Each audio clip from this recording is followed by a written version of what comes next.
আজকে দুজন ক্লায়েন্টস অনেক দূর থেকে আমার স্যালনে এসছিলেন হেয়ার কাটিং করতে। তো একজন দমদম থেকে এসছিলেন আর একজন বাগুইহাটি থেকে এসছিলেন। তো দুজনেরই কাটিং আজকে আমি করলাম।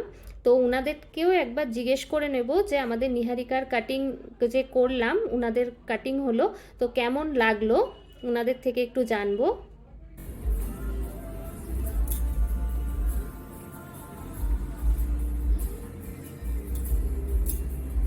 এবার তুমি বলো তোমার কিরকম লাগলো। খুব সুন্দর হয়েছে, যেমন চেয়েছিলাম যেমন চেয়েছিল তেমন হয়েছে তো।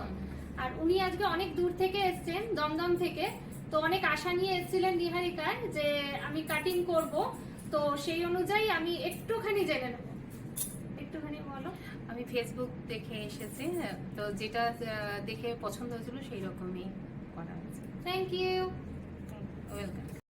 বাগুইহাটি থেকেও যিনি এসছিলেন উনারও চপি লেয়ার্স ফুল হেয়ারে কাটিং হয়েছে। তো উনার কাটিংটাও দেখো তোমাদের কীরকম লাগছে। তো দুজনের কাটিংই আমি করলাম, ওনাদের দুজনেরই তো খুব পছন্দ হয়েছে, ভালোও লেগেছে। আর তোমরাও যদি মনে করো নিহারিকায় সার্ভিস নেবে হেয়ারের, অবশ্যই যোগাযোগ করো। Thank you.